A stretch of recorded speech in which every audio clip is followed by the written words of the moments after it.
Chapter 1. The Imperial Mandate. A powerful decree swept across a land weary of foreign occupation. The ruling empire demanded a complete census of the entire population to ensure accurate taxation and control. This law spared no one. Every single person was obligated to return to their ancestral town to register their name.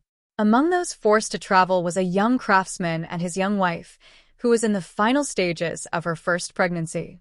Despite the extreme discomfort and the looming danger of imminent labor, the couple had no choice but to obey the absolute law of the empire. They packed their few belongings, prepared a humble beast of burden, and left their quiet village to begin a grueling journey toward a historic town located dozens of miles away through rugged, steep terrain. Chapter 2. The Difficult Journey. The journey proved to be a grueling ordeal.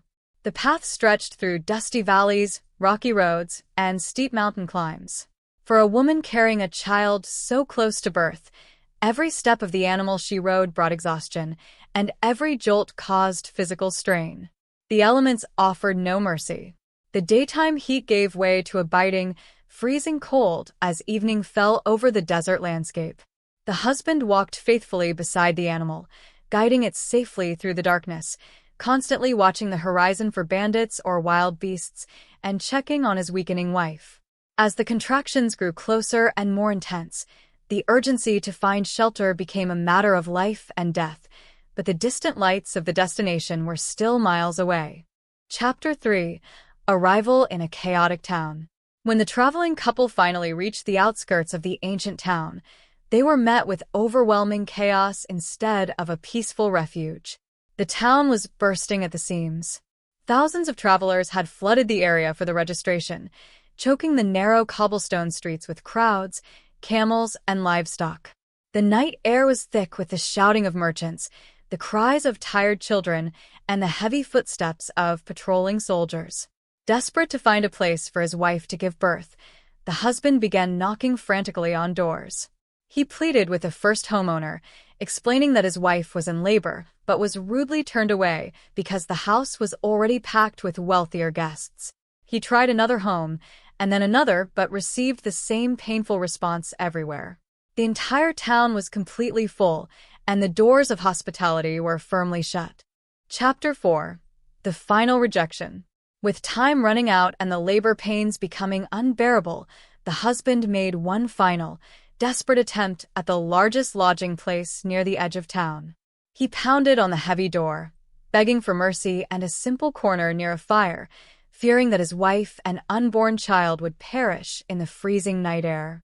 The keeper of the house explained that every square inch of his establishment was occupied, and adding more people would violate imperial regulations. However, seeing the young woman's agony, the owner's indifference turned to pity.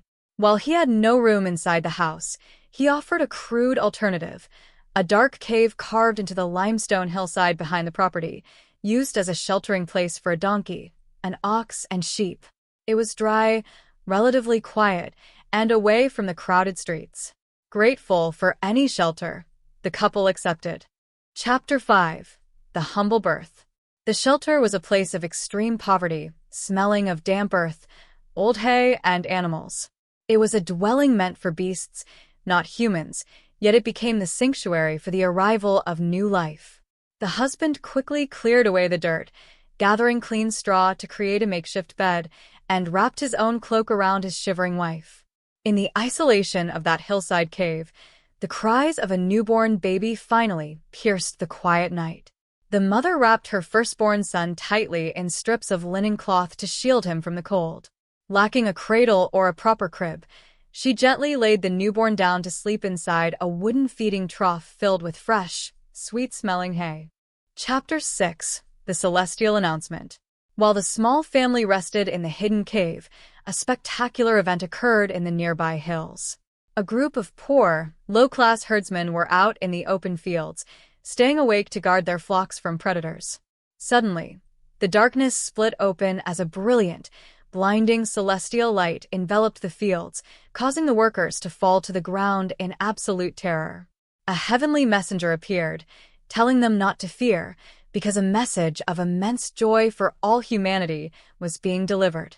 The messenger announced that a savior had just been born in the town and gave them a specific, unusual sign to look for: a baby wrapped in cloths, lying in an animal feeding trough.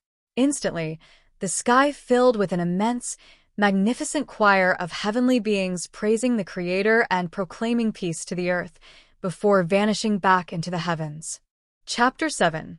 The Unlikely Visitors. Stunned and breathless, the herdsmen left their flocks behind and ran toward the town to witness what had been revealed to them. They did not search the grand estates or the crowded inns. Instead, they looked for the specific sign of the feeding trough. Guided by a soft light, they discovered the hillside cave. Creeping inside, they found the husband standing guard, the exhausted mother, and the infant sleeping peacefully in the straw. The rugged workers knelt in reverence before the child, sharing the incredible story of the heavenly vision they had just witnessed. The mother listened quietly, storing these words deeply in her heart. When the visitors finally departed, they spread the news to everyone they met, leaving the townspeople amazed, while the infant slept soundly, hidden from a busy world that had no room to welcome him.